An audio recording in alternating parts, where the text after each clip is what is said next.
جو بوڑھے حج پر نہیں جا سکے گھر بیٹھ کر یہ صورت 7 بار پڑھ لیا کریں۔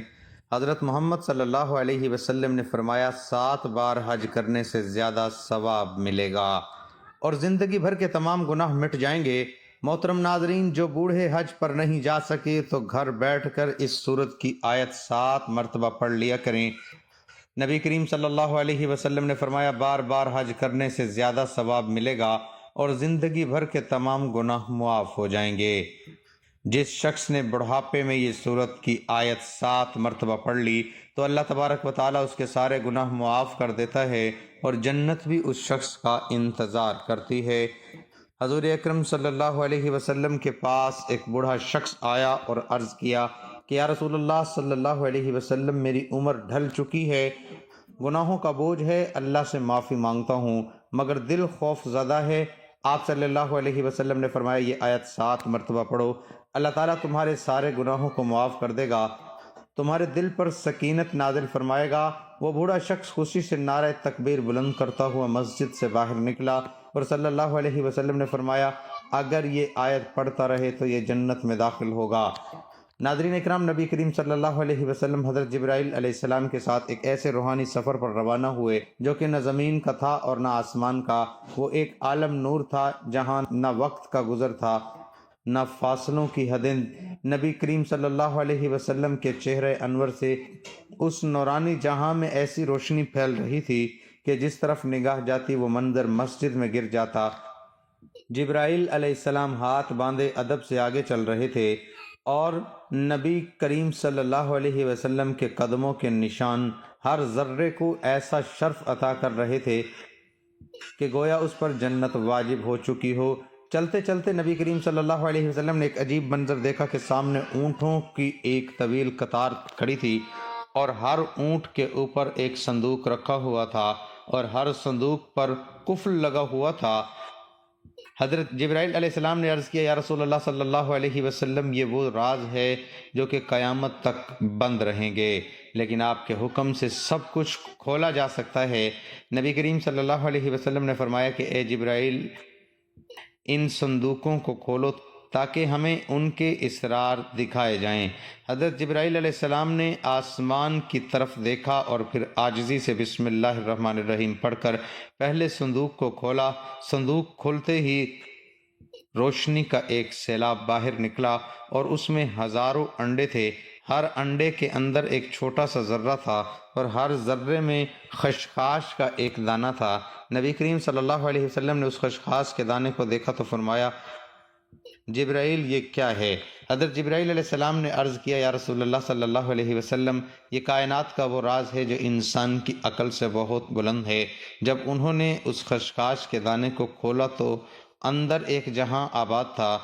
اس جہاں میں دریا بہہ رہے تھے، پرندے اڑ رہے تھے اور ایک عظیم مجمع لگا ہوا تھا جس میں علماء خطبہ دے رہے تھے اور علماء اعلان کر رہے تھے کہ انسانوں عنقریب ایک آخری نبی صلی اللہ علیہ وسلم آنے والا ہے۔ وہ ایسا نبی ہوگا جس کے آنے سے زمین کو زندگی ملے گی اور آسمان کو سلامتی۔ حضرت جبرائیل علیہ السلام نے ان علماء سے فرمایا اے صاحبان علم، وہ نبی آ چکے ہیں اور یہ جو تمہارے سامنے کھڑے ہیں یہی وہ آخری نبی صلی اللہ علیہ وسلم ہے۔ سب علماء فوراً اپنی پہلی جگہ ایسے ادب کے ساتھ کھڑے ہو گئے اور ان کے چہروں پر نور کی چادر آ گئی۔ ان کی زبانوں سے بیک وقت ایک ہی جملہ نکلا، مرحبا یا حبیب صلی اللہ علیہ وسلم۔ نبی کریم صلی اللہ علیہ وسلم نے فرمایا اے جبرائیل، یہ منظر تو ایسا ہے کہ دل کو کپ کپاہٹ ہو اور روح و جد میں آ جائے۔ حضرت جبرائیل علیہ السلام نے عرض کیا کہ یا رسول اللہ صلی اللہ علیہ وسلم، یہ تو ایک صندوق کا راز ہے اور اس جیسے ہزاروں صندوق اور ہیں، ہر صندوق میں لاکھوں جہاں ہیں اور ہر جہاں میں آپ کی آمد کا ذکر ہو رہا ہے۔ آپ کی نبوت کی روشنی ان انڈوں کے اندر داخل ہو کر عالموں تک پہنچ چکی ہے۔ پھر پیارے آقا صلی اللہ علیہ وسلم ایک اور صندوق کے قریب گئے۔ جبرائیل علیہ السلام نے بسم اللہ پڑھی اور صندوق کھولا تو اندر ایک شہر تھا اور اس شہر کے در و دیوار پر لکھا ہوا تھا لا الہ الا اللہ محمد الرسول اللہ۔ اللہ اس شہر کے ہر مکین کی پیشانی پر نور تھا اور سب ذکر کر رہے تھے یہ منظر دیکھ کر نبی کریم صلی اللہ علیہ وسلم کی آنکھوں میں آنسو آ گئے اور فرمایا کہ جبرائیل علیہ السلام یہ کون لوگ ہیں؟ جبرائیل علیہ السلام نے کہا یہ آپ کی امت ہے جو ابھی دنیا میں نہیں آئی مگر ان کے دلوں میں آپ کی محبت رکھی جا چکی ہے، ان کا رزق، ان کی دعا، ان کا ایمان سب اسی ذکر سے ہے۔ نبی کریم صلی اللہ علیہ وسلم نے فرمایا کہ اے جبرائیل، اگر یہ سب میرے امتی ہیں تو کیا ان کے گناہ معاف ہوں گے؟ تو جبرائیل علیہ السلام نے کہا یا رسول اللہ صلی اللہ علیہ وسلم، اگر وہ آپ کا نام لے کر ایک بار بھی آنکھ بھر کے رو لیں تو ان کے گناہوں کو زمین سے آسمان تک معاف کر دیا جائے گا، اور اگر وہ ایک مرتبہ بھی یہ مختصر سا کلمہ پڑھ لیں سبحان اللہ و بحمدہ اللہ لا الہ الا هو الحی القیوم، تو ان کے نامہ اعمال میں 1000 نیکیاں لکھ دی جائیں گی۔ نبی کریم صلی اللہ علیہ وسلم نے فرمایا جبرائیل، ان صندوقوں میں کتنی نشانیاں ہیں؟ جبرائیل علیہ السلام نے عرض کیا یا رسول اللہ صلی اللہ علیہ وسلم، ان میں سے ہر اس شخص کے راز ہیں جو آپ سے محبت کرتا ہے، اور ہر وہ آنسو محفوظ ہے جو کسی نے رات کی تنہائی میں آپ کا نام لے کر بہایا ہے۔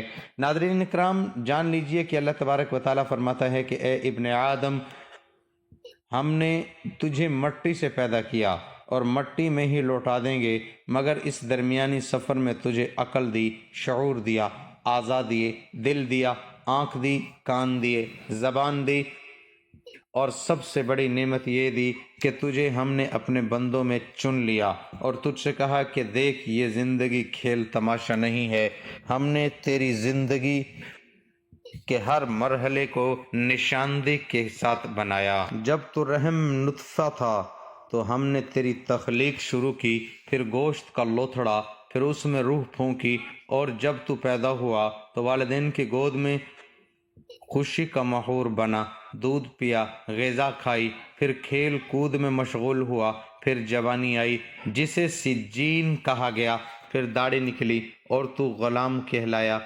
پھر مرحق ہوا جب پورے جوش سے مرد بن گیا، پھر شاب کہلایا، جب رجل، پھر کہول، جب 30 سال کی عمر پار کی، پھر جب 40 کا ہوا تو شیخ کہلایا، پھر جب عمر ڈھلنے لگی، ہڈیاں کمزور ہوئیں، بینائی کمزور ہوئی تو ارذ العمر میں داخل ہوا، اور یہاں سے زندگی کا زوال شروع ہوا۔ حضرت انس رضی اللہ تعالیٰ عنہ سے مروی ہے کہ رسول اللہ صلی اللہ علیہ وسلم نے فرمایا، ارشاد فرمایا جن کی عمر اسلام میں 40 سال کو پہنچ جائے اللہ تعالیٰ اس کو 3 بڑی بیماریوں سے محفوظ فرماتا ہے، جنوں، جذام اور برس، اور جب وہ 50 سال کی عمر کو پہنچتا ہے تو اللہ اس پر حساب کو آسان فرما دیتا ہے، جب وہ 60 سال کا ہوتا ہے تو اللہ تعالیٰ اس کو اپنی طرف رجوع کرنے کی توفیق دیتا ہے، اور جب 70 سال کا ہو جاتا ہے تو آسمان والے اس سے محبت کرنے لگتے ہیں، اور جب وہ 90 سال کا ہو جاتا ہے تو اللہ تعالیٰ اس کے تمام پچھلے گناہ معاف فرما دیتا ہے۔ اس کا لقب امین اللہ اور اسیر اللہ فی الارض رکھا جاتا ہے، زمین پر اللہ کا قیدی، کیونکہ وہ قوت سے محروم ہوتا ہے، خواہشات مر چکی ہوتی ہے تو وہ ایک قیدی کی طرح زندگی گزارتا ہے۔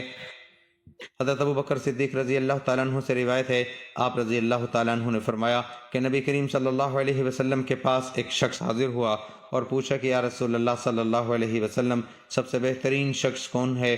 آپ صلی اللہ علیہ وسلم نے فرمایا، جو شخص بڑھاپے کو پہنچے اور اس کی نیکیاں بہت زیادہ ہوں، اور سب سے برا وہ ہے کہ جو بڑھاپے کو پہنچے اس کے گناہ زیادہ ہوں۔ ناظرین اکرام، جان لیجئے کہ حضرت ابن مسعود رضی اللہ تعالیٰ عنہ بیان کرتے ہیں کہ رسول اکرم صلی اللہ علیہ وسلم نے فرمایا، قیامت کے دن ابن آدم سے 5 سوال ہوں گے، جن میں سے ایک یہ ہوگا کہ اپنی جوانی کہاں خرچ کی، اپنی عمر کس چیز میں ضائع کی، اپنے علم پر کتنا عمل کیا۔ حضرت علی رضی اللہ تعالیٰ عنہ کے پاس ایک شخص آیا اور کہنے لگا، میرے بال سفید ہوتے جا رہے ہیں، یہ کس چیز کی علامت ہے؟ فرمایا، یہ یاد دہانی ہے کہ تو اس دنیا میں نہیں رہے گا اور ان قریب اس دار فانی سے رخصت ہونے والا ہے۔ ناظرین اکرام، حضرت سعد رضی اللہ تعالیٰ عنہ سے روایت ہے کہ نبی کریم صلی اللہ علیہ وسلم نے فرمایا کہ نمازوں کے بعد یہ دعا کرو، اے اللہ میں بزدلی سے تیری پناہ مانگتا ہوں، ارذ العمر طرف لوٹائے جانے سے تیری پناہ میں آتا ہوں، اور قبر کے عذاب سے تیری پناہ مانگتا ہوں۔ جان لیجئے کہ ارذ العمر سے مراد وہ عمر ہے کہ جب انسان بچپن کی حالت کی طرح واپس لوٹ جاتا ہے۔ نہ وہ خود کی صفائی رکھ سکتا ہے، نہ ہی سونگھنے، دیکھنے اور سننے کی طاقت رہتی ہے، اور گھر والوں کے لیے بوجھ بن جاتا ہے۔ عقل کمزور ہو جاتی ہے اور لوگ موت کی تمنا کرنے لگتے ہیں۔ علامہ عینی رحمۃ اللہ علیہ فرماتے ہیں کہ ارذ العمر وہ عمر ہے جس میں انسان اپنی عقل کھو دیتا ہے، سمجھنے کی طاقت نہیں رہتی، یادداشت ختم ہو جاتی ہے۔ ایسے شخص کی حالت معذور بچے جیسی ہو جاتی ہے، وہ عبادت نہیں کر سکتا، حتیٰ کہ وہ کسی انسان کو نہیں پہچان پاتا۔ جان لیجئے کہ حضرت عطا نے حضرت ابن عباس رضی اللہ تعالیٰ عنہ سے روایت کی ہے کہ جو شخص قرآن کی تلاوت کرتا رہتا ہے، اللہ تعالیٰ اسے ارذ العمر کی طرف نہیں لوٹاتا۔ اکرمہ نے فرمایا کہ جو علم القرآن سے جڑا رہے وہ کبھی بھی ذلت والی عمر کو نہیں پہنچتا، بلکہ جتنی عمر بڑھتی ہے اتنی ہی عزت بڑھتی ہے۔ جان لیجئے کہ اللہ تبارک و تعالیٰ ارشاد فرماتا ہے کہ ہم نے انسان کو مٹی سے پیدا کیا اور پھر ہم ہی انسان کو وفات دیتے ہیں اور بعض کو ناکارہ عمر کی طرف لوٹا دیتے ہیں تاکہ وہ جاننے کے بعد بھی کچھ نہ جان سکے۔ لہذا اے بندہ مومن، اگر اللہ نے تجھے جوانی دی، صحت دی، طاقت دی تو اس کا شکر ادا کر اور نیک اعمال کر تاکہ بڑھاپے میں تیرے لیے آسانیاں ہوں۔ جان لیجئے کہ نبی کریم صلی اللہ علیہ وسلم نے فرمایا جو شخص 7 مرتبہ یہ آیت پڑھ لے تو اللہ تعالیٰ اس کے تمام گناہ معاف فرما دیتا ہے اور 7 بار حج کرنے سے زیادہ ثواب ملے گا اور زندگی بھر کے تمام گناہ مٹ جائیں گے۔ محترم ناظرین، بوڑھے لوگوں کی عبادت کا ذکر قرآن و حدیث میں خاص اہمیت کے ساتھ آیا ہے۔ بڑھاپے میں عبادت کرنا نہ صرف اجر عظیم کا باعث ہے بلکہ یہ آخرت کی کامیابی کا ذریعہ بھی ہے۔ قرآن پاک میں اللہ تعالیٰ فرماتے ہیں اور جو کوئی نیک عمل کرے گا، خواہ مرد ہو یا عورت، بشرط یہ وہ مومن ہو، تو یہی لوگ جنت میں داخل ہوں گے اور ان کے ساتھ ذرا برابر بھی ناانصافی نہیں کی جائے گی۔ بوڑھے افراد اگر عمر کے آخری حصے میں بھی نیک اعمال کرتے رہیں تو ان کے لیے یہ آخرت میں نجات کا سبب بن سکتا ہے۔ بڑھاپا توبہ اور رجوع الی اللہ کا بہترین وقت ہے۔ نبی کریم صلی اللہ علیہ وسلم نے فرمایا اللہ تعالیٰ بندے کی توبہ قبول کرتا ہے جب تک کہ اس کی روح حلقوم تک نہ پہنچ جائے۔ بوڑھے لوگوں کو چاہیے کہ وہ اپنی زندگی کے آخری لمحات میں کثرت سے استغفار کریں اور اللہ سے معافی مانگیں۔ بڑھاپے میں طاقت کم ہو جاتی ہے لیکن ذکر و تسبیح ہر وقت کی جا سکتی ہے۔ نبی صلی اللہ علیہ وسلم نے فرمایا تمہارے بوڑھے لوگ تمہارے سب سے بہترین ہیں۔ بوڑھے افراد اگر قرآن پاک کی تلاوت، تسبیحات، سبحان اللہ، الحمدللہ، اللہ اکبر اور درود شریف پڑھتے رہیں تو یہ ان کے لیے نور قبر اور آخرت میں نجات کا ذریعہ بنے گا۔ بڑھاپے میں جسمانی کمزوریاں اور بیماریاں عام ہو جاتی ہیں لیکن صبر کرنا، اللہ کا شکر ادا کرنا بھی عبادت ہے۔ اللہ تبارک تعالیٰ فرماتے ہیں اور اگر تم صبر کرو اور پرہیزگاری اختیار کرو تو یہ صبر کرنا ہمت کے کاموں میں سے ہے۔ بوڑھے لوگوں کی دعائیں خاص طور پر قبول ہوتی ہیں کیونکہ وہ خلوص کے ساتھ اللہ سے مانگتے ہیں۔ نبی صلی اللہ علیہ وسلم نے فرمایا 3 لوگوں کی دعا رد نہیں ہوتی: مظلوم کی دعا، مسافر کی دعا اور باپ کی دعا اپنے بیٹے کے۔ بوڑھے لوگوں کو چاہیے کہ وہ اپنی باقی ماند زندگی اللہ کی عبادت، توبہ، ذکر اور دعا میں گزار دیں۔ یہ نہ صرف ان کے گناہوں کا کفارہ بنے گا بلکہ انہیں آخرت میں بلند درجات عطا کرے گا۔ اللہ تعالی ہم سب کو عمر عزیز کے آخری حصے کو نیکی میں گزارنے کی توفیق عطا فرمائے، آمین۔ حضور صلی اللہ علیہ وسلم کے پاس ایک بوڑھا شخص آیا اور عرض کرنے لگا یا رسول اللہ صلی اللہ علیہ وسلم، میری عمر ڈھل چکی ہے، گناہوں کا بوجھ ہے، اللہ سے معافی مانگتا ہوں مگر دل خوف زدہ ہے۔ آپ صلی اللہ علیہ وسلم نے فرمایا یہ آیت 7 مرتبہ پڑھ لو، اللہ تعالیٰ تمہارے سارے گناہوں کو بخش دے گا اور تمہارے دل پر سکینت نازل فرمائے گا اور 7 بار حج کرنے سے زیادہ ثواب ملے گا اور زندگی بھر کے گناہ مٹ جائیں گے۔ قرآن مجید میں ایک ایسی آیت ہے جس کے بارے میں بعض احادیث میں ذکر کیا گیا ہے، اسے پڑھنے سے حج جتنا ثواب ملتا ہے۔ یہ آیت سورۃ آل عمران کی آیت نمبر 97 ہے۔ فیہ آیات بینات مقام ابراہیم ومن دخلہ کان آمنا وَلِلَّهِ عَلَى النَّاسِ حِجُّ الْبَيْتِ مَنِ اسْتَطَاعَ إِلَيْهِ سَبِيلًا ومن كفر فإن الله غني عن العالمین۔ ترجمہ: اس کعبہ میں کھلی نشانیاں ہیں، مقام ابراہیم ہے، اور جو اس میں داخل ہوا وہ امن پا گیا۔ اللہ کے لیے لوگوں پر اس گھر کا حج کرنا ہے جو اس تک پہنچنے کی استطاعت رکھتا ہو، اور جو کوئی انکار کرے تو بے شک اللہ سارے جہاں سے بے نیاز ہے۔ حدیث میں آیا ہے کہ جو شخص یہ آیت پڑھے اسے ایک حج کا ثواب ملتا ہے۔ ایک روایت کے مطابق نبی کریم صلی اللہ علیہ وسلم نے فرمایا، جو شخص سورۃ آل عمران کی آیت وَلِلَّهِ عَلَى النَّاسِ حِجُّ الْبَيْتِ پڑھے اس کے لیے ایک حج کا ثواب لکھا جاتا ہے۔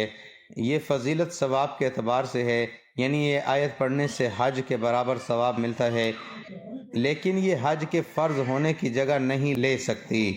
جو شخص استطاعت رکھتا ہو اس پر حج کرنا فرض رہے گا۔ اس آیت کو روزانہ پڑھنا ایک بہترین عمل ہے، خاص طور پر ان لوگوں کے لیے جو حج کی سعادت حاصل نہیں کر پاتے۔ اللہ تعالی ہمیں اس کے فضائل سے نوازے۔ وہ بوڑھا شخص خوشی سے نعرہ تکبیر بلند کرتا ہوا مسجد سے باہر نکلا، اور آپ صلی اللہ علیہ وسلم نے فرمایا کہ اگر یہ آیت پڑھتا رہے تو جنت میں داخل ضرور ہوگا، کیونکہ یہ آیت تمام گناہوں کو ایسے گرا دیتی ہے کہ جیسے درخت سے پتے گرتے ہیں۔ ناظرین اکرام، جان لیجئے کہ جو شخص اس بابرکت آیت کے ساتھ استغفر اللہ کو بھی شامل کر لے گا تو اللہ تبارک و تعالیٰ اس کے دل کو نور سے بھر دے گا، قبر کو وسعت دیتا ہے اور اس پر جنت کے دروازے کھول دیتا ہے۔ ناظرین اکرام، حضرت عبداللہ ابن عباس رضی اللہ تعالیٰ عنہ بیان کرتے ہیں کہ نبی کریم صلی اللہ علیہ وسلم نے ارشاد فرمایا، جو بندہ ان کلمات کو صبح و شام 7 مرتبہ پڑھتا رہے تو اللہ تعالیٰ اس سے راضی ہو جاتا ہے، اگرچہ اس کے گناہ زمین سے آسمان تک لبریز ہی کیوں نہ ہوں۔ ایک اور مقام پر نبی کریم صلی اللہ علیہ وسلم نے فرمایا کہ جو شخص ہر روز رات کو بستر پر لیٹ کر یہ آیت 7 بار پڑھ لے گا تو اس کے سابقہ تمام گناہوں کو مٹا دیا جائے گا اور 7 بار حج کرنے سے زیادہ ثواب ملے گا۔ ناظرین اکرام، حدیث میں ہے کہ رسول اللہ صلی اللہ علیہ وسلم نے ایک دن صحابہ اکرام رضوان اللہ علیہم اجمعین سے فرمایا، کہو وَلِلَّهِ عَلَى النَّاسِ حِجُّ الْبَيْتِ 7 مرتبہ پڑھو۔ جس نے 1 مرتبہ پڑھا اس کے لیے 10 نیکیاں لکھی جائیں گی، اور جس نے اسے 10 مرتبہ پڑھا اس کے لیے 100 نیکیاں لکھی جائیں گی، اور جس نے اسے 100 مرتبہ پڑھا اس کے لیے 1000 نیکیاں لکھی جائیں گی، اور جو زیادہ پڑھے تو اللہ رب العزت بھی اس سے زیادہ عطا کریں گے، اور جو اللہ رب العزت سے بخشش طلب کرے گا تو اللہ رب العزت اسے بخش دیں گے۔ ماشاءاللہ، سبحان اللہ، الحمدللہ۔ ناظرین اکرام، آپ یہاں سے اس بات کا اندازہ لگا سکتے ہیں کہ اس آیت کی کتنی طاقت ہے، اس آیت کی کتنی برکت ہے۔ جان لیجئے کہ جو بھی شخص اس بابرکت کلمات کو پڑھے گا تو اللہ تبارک و تعالیٰ کے تمام گناہوں کو معاف کر دے گا اور اس پر اپنی رحمت نازل فرمائے گا۔ اس لیے ہمیں چاہیے کہ روزانہ زیادہ سے زیادہ ان کلمات کو پڑھا کریں تاکہ اللہ تبارک و تعالیٰ ہمارے پچھلے تمام گناہوں کو معاف کر دے اور ہمارے رزق میں برکت اور رحمت عطا فرمائے۔ اللہ تبارک و تعالیٰ سے دعا ہے کہ نیکی کی بات کو سننے، سمجھنے اور اس پر عمل کرنے کی طاقت توفیق مرحمت فرمائے، میرا سنانا اور آپ کا سننا قبول و منظور فرمائے، آمین یا رب العالمین۔ ناظرین اکرام، آخر میں آپ سے درخواست ہے کہ میری آج کی اس معلوماتی ویڈیو کو لائک اور شیئر ضرور کر دیجئے گا، ہمارے چینل کو سبسکرائب کر لیجئے گا۔ جزاک اللہ خیرا کثیرا، اللہ ہم سب کا حامی و ناصر ہو۔